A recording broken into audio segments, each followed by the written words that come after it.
제20회 국무회의를 시작하겠습니다.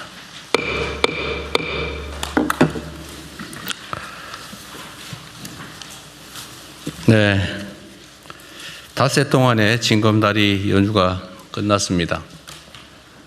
다들 어제 어린이날은 봉사 잘 하셨나요? 네. 이 통일부 장관님만 봉사 잘 하시는 거예요. 네. 네. 국민 모두가 가족들과 함께 잠시나마 행복한 충전 시간을 가졌기를 바랍니다. 헌법 개정안에 대한 국회 표결이 내일 진행될 거라고 합니다. 1987년에 현행 헌법이 제정된 이후 대한민국이 정치, 경제, 사회 여러 측면에서 참으로 큰 변화를 겪었습니다. 그런데 헌법은 여전히 지난 40여 년 동안 제자리 걸음입니다. 보통 이렇게 표현하죠. 세상이 변했는데 덩치는 커졌는데 옷이 맞지 않는다. 그럼 옷을 좀 고칠 필요가 있지 않냐. 이런 얘기들을 합니다. 지금 헌법으로는 지금 현재 우리 대한민국 민주주의의 수준이나 국민의 삶의 상황 또 국가의 미래를 충분히 담보하기가 어렵습니다. 또 동시에 전면 개헌을 하기는 부담이 너무 큽니다. 또 정치적 이해관계가 엇갈리기 때문에 합의가 쉽지 않습니다. 그렇다고 다 미룰 것은 아니고 할 수 있는 만큼은 하자. 이런 실용적인 태도로 접근할 필요가 있습니다. 부분 개헌을 합의되는 만큼 순차적으로 해나가는 것이 현실적인 방법이다라는 생각이 듭니다. 예컨대 불법 개헌을 더 이상 못하게 하자, 국회 통제를 강화하자. 이거 어떤 국민이 반대하겠습니까? 그 반대하는 사람이 조금 있을 수는 있죠. 그 사람들은 불법 개헌 옹호론자라고 봐야 되지 않겠습니까? 계엄 상황도 아닌데 불법적으로 정권 유지를 목적으로 또는 사익을 목적으로 계엄을 선포해서 군대를 통해서 나라를 망치면서 독재를 하겠다. 이런 것을 못하게 하는 게 당연한 거 아닌가요? 그래서 이 비상계엄에 대한 합리적 통제를 헌법에 넣자. 이건 누가 반대할까 싶습니다. 또 한 가지는 지금 또 5.18이 다가옵니다. 국민이 맡긴 권력, 국민이 맡긴 나라를 지키라고 준 총칼로 국민을 살상하고 헌법 질서를 파괴한 광주 5.18 사건과 같은 일이 다시는 벌어져서는 안 되겠죠. 5.18 때가 되면 누구나 그렇게 말합니다. 5.18 정신을 헌법 전문에 넣자. 그래서 또 일각에서는 부마행정 정신도 넣자. 누가 반대합니까? 공개적으로 다들 얘기하지 않습니까? 뭐 여당, 야당 할 것 없이 다 하죠. 근데 이번에 헌법 전문에 실제로 넣을 기회가 되었습니다. 그럼 왜 반대합니까? 말이 안 되죠. 지방자치를 강화하자. 모든 국민이 동의하는 일입니다. 반대할 이유가 없는 이 헌법 개정안에 표결이 내일 이루어집니다. 오랜만에 만들어진 기회인데 모든 국민이 동의하는 이 당연한 그리고 모든 정치권들이 이때까지 이구동성으로 말해왔던 것들을 내일 실천했으면 좋겠습니다. 지방선거가 이제 다가옵니다. 선거라고 하는 것은 민주주의를 취하는 민주공화국에서 가장 중요한 절차죠. 헌법에 대한민국의 가장 고위 규범의 나라의 주인은 국민이다 라고 써 있습니다. 그러나 지리적 또는 뭐 여러 가지 사회적 여건 때문에 모두가 모여서 의사결정을 하기 어렵습니다. 그래서 대리인을 뽑아서 그 대리인들이 공동체 모두에 관한 일들을 하게 하는 것, 이게 선거제도 아니겠습니까? 잘 뽑아야죠. 그러려면 이 선거권을 가지는 선택권을 가진 우리 국민들께서 정확한 정보를 접할 수 있어야 됩니다. 그래서 국민들의 의견, 의사를 왜곡하기 위해서 가짜 정보를 유포한다든지 또는 의사결정을 방해한다든지 돈으로 매수한다든지 권력을 가지고 개혁을 한다든지 조작을 한다든지 이런 일이 절대 있어서는 안 됩니다. 그래서 선거인들이 자유롭게 선거에 관한 후보에 관한 정보를 수집하고 그 정보에 의해서 합리적인 판단을 할 수 있도록 하는 것은 정부의 가장 큰 책무라고 생각이 됩니다. 제가 전에 경찰, 검찰 그리고 감사, 선관위 이 기관들한테 이런 당부를 드린 일이 있습니다. 소위 3대 선거 범죄에 대해서는 신속하게 엄정하게 대응해야 된다. 예를 들면 상대를 음해하기 위해서 흑색 선전을 하는 행위 또는 금품을 살포해서 선거 질서를 어지럽히고 표를 매수하는 행위 또 하나는 공직자들의 선거 개입 행위죠. 이 범죄들에 대해서는 아주 과감하게 신속하게 엄정하게 대응하시기 바랍니다. 그리고 지금 최근에 하나 문제된 게 있던데요. 관련해서 몇 가지 말씀을 또 추가로 드리겠습니다. 산림청 청장 나오셨어요? 예, 있습니다. 네. 또 산림청 지휘기관이 농식품부죠? 예, 그렇습니다. 산림 훼손이 된 경우에 그 복구공사를 무슨 위탁을 입찰을 해서 맡겼더니 엉터리로 나무를 심어놓고 나무가 다 죽었더라. 근데 복구시키려고 예를 들면 하자 보수시키려고 했더니 회사는 다 없어졌더라. 근데 이게 하루 이틀이 아니고 수년간 계속된 일인데 왜 산림청이나 농식품부는 지금까지 몰랐을까? 또 혹시 알고도 조치를 했는데 왜 조치 내용이 이렇게 부실했을까? 지금 어떤 언론에서 이걸 열심히 보도하고 있던데 하여튼 이 문제에 대해서는 하나의 사례죠, 사례. 그 얘기를 하자는 것만이 아니고 제가 얼마 전에 한 몇 주 전에 이런 얘기 한번 한 거 있지 않습니까? 각 부처청 단위로 비정상의 정상화 과제들을 발굴하고 또 시정하고 필요하면 대책도 세우고 하라고. 우리가 지금 해야 될 일은 두 가지죠. 뭐 미래를 향해서 더 나은 비전을 만들고 정책을 만들고 일을 잘해 나가는 거 이거 중요하죠. 그런데 원래 하고 있던 일 중에서 제대로 못하고 있던 엉터리 또는 부실한 또는 효율이 떨어진 일들을 발굴해서 그건 없애든지 바꾸든지 해야 되겠죠. 그래서 그런 과제들 그런 아이템들을 좀 발굴을 해라라고 했는데 잘하고들 계시겠죠? 대답이 없어요, 별로. 예, 국조실에서 예, 네. 국무일차장입니다. 네. 국조실에서 전부처 그걸 받아서 지금 총괄 TF에서 점검을 하고 있습니다. 네, 다 이미 다 받았어요? 네, 그렇게 빨리 되기는 어려울 텐데요. 그거 쉽지 않습니다. 이게 전에도 한번 말씀드렸지만 똑같은 걸 보고도 발견을 못해요. 보고도 모른다니까요. 제가 전에 예를 한번 들었잖아요. 좁은 골목에 이렇게 화단 만들어가지고 거기다 배추 심어 먹고 대파 심고 가는데 그 보고도 그게 문제인 줄 몰라요. 왜? 하도 오랫동안 그대로 계속됐으니까. 보고도 저건 원래 있던 거지. 그런데 이거 원래 잘못된 거죠. 오래 방치됐다는 이유로 거의 정상이 될 수는 없는 거죠. 근데 이거는 다른 시각을 가지 않으면 잘 안 보여요. 원래 있던 사람은 그냥 당연히 있던 거니까 정상으로 보이죠. 시각을 좀 바꿔야 된다. 예를 들면 문제의식을 가진 사람들의 의견을 듣든지 아니면 현장을 솔직히 실제로 가보든지 아니면 전부 다 모여서 한번 정말 다 우리가 좀 비판적 시각에서 우리가 하고 있는 일들의 문제를 한번 찾아보자고 해서 다 털어보든지 뭔가 이런 기존에 해왔던 것과 다른 노력을 하지 않으면 안 보입니다. 열심히 하는데 다 헛스윙이에요. 그렇게 되면 안 된다는 거죠.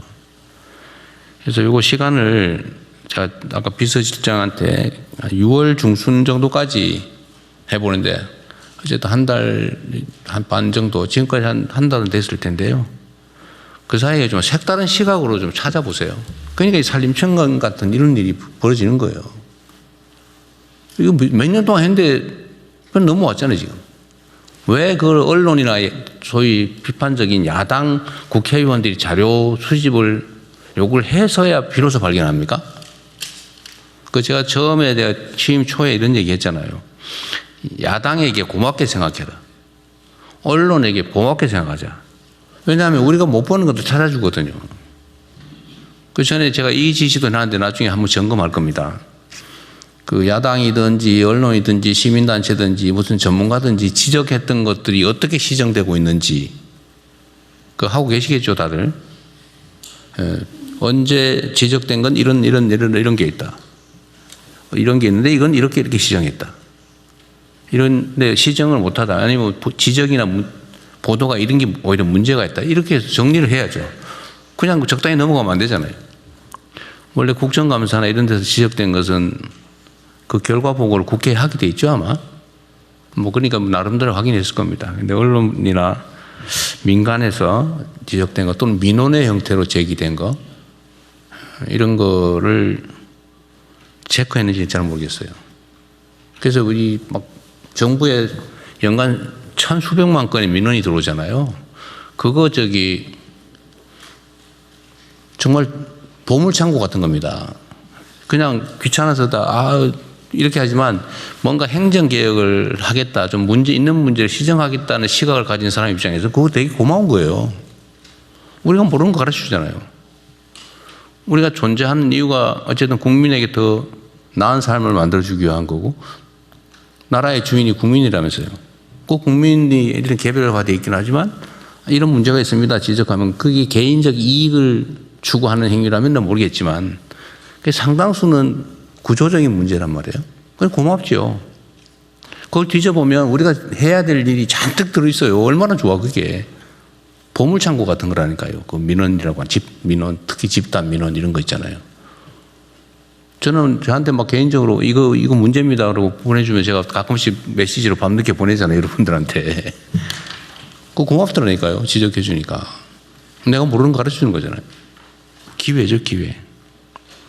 어쨌든 그런 새로운 좀 시각으로 각자가 맡고 있는 부처청이 맡고 있는 일들을 또 장관이나 이게 위원장이 다 알 수 없잖아요. 그거 알 수 없으면 다시 또 차관이든 실국장이든 또 과장이든 밑으로 내려갈 텐데 그 사람들한테도 제가 하는 얘기를 똑같이 나누면서 생각도 바꿔서 일선 실무자들까지도 내가 맡고 있는 일 중에 이거는 이런 문제가 있어. 적당히 넘어갈 게 아니고.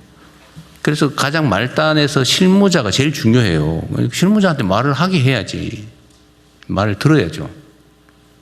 그런 기회들 좀 많이 가지세요.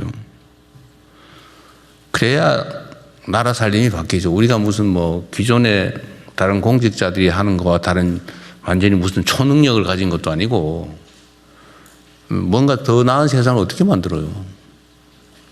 우리가 특출한 능력이 있어서가 아니란 말이에요. 초인이 아니잖아요. 그냥 평범한 사람들이잖아요. 근데 더 나은 상황을 만들 수 있어요. 이런 관심을 통해서. 그래서 각자가 맡고 있는 좀 비정상적인 또는 비효율적인 일들을 최대한 찾아내서 그걸 교정하는 거예요. 손발이 좀 바쁘겠죠. 콩알 모으듯이 하자. 획기적인 한 방은 없다. 작아 보이는 일들을 많이 하는 거, 열심히 하는 거. 이게 진짜 성과를 내는 일이고 이 큰 변화를 만드는 길입니다. 그래서 이거 비정상의 정상화라든지 비효율의 효율화 이런 문제는 오늘 산림청 사례를 계기로 한번 전면적으로 다시 점검하죠. 그리고 이거 대책을 만들 때 그 산림청도 내가 그 국무회의 방에 말씀하신 것도 다 봤는데 제일 중요한 것은 무슨 행정제재 뭐 형사제재 여러 가지 있죠. 근데 행정제재는 이미 효과가 없잖아요.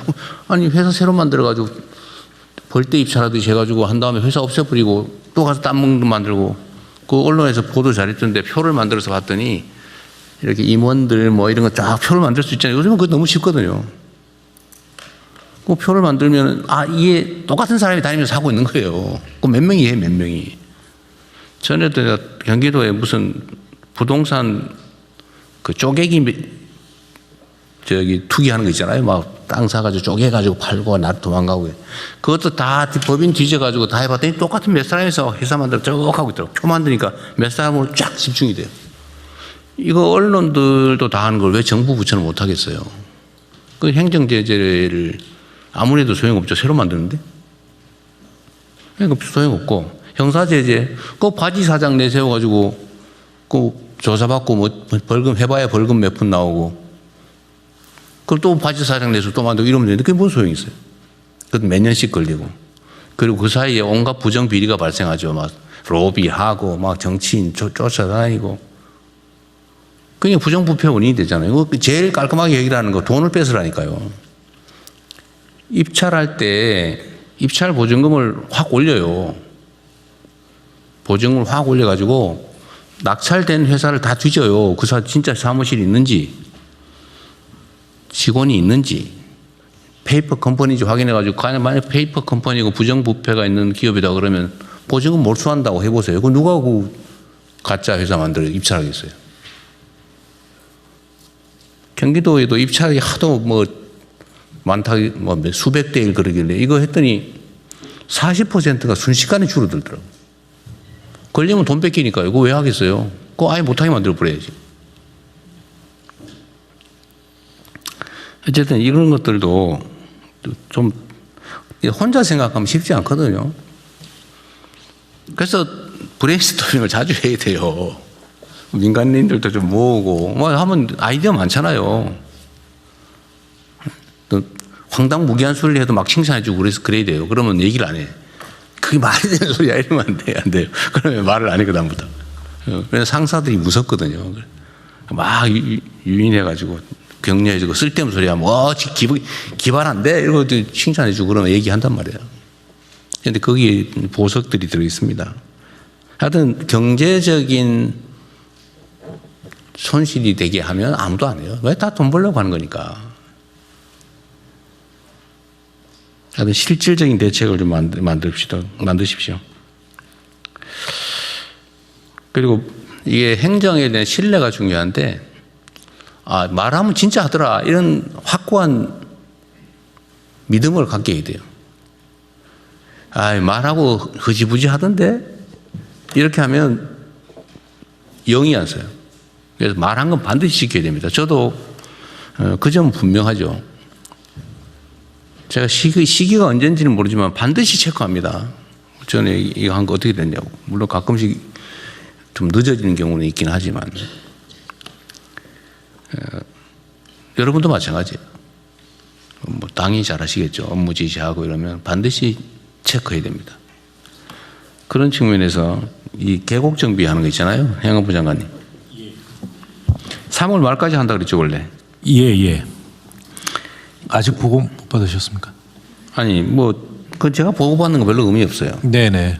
3월 말까지 정리를 한다고 했는데 그 다음에 뭘 할 거냐. 그 다음에 지금 지금부터 감찰을 해야지. 전국적으로 감찰을 시작했습니다. 5월 초부터. 예.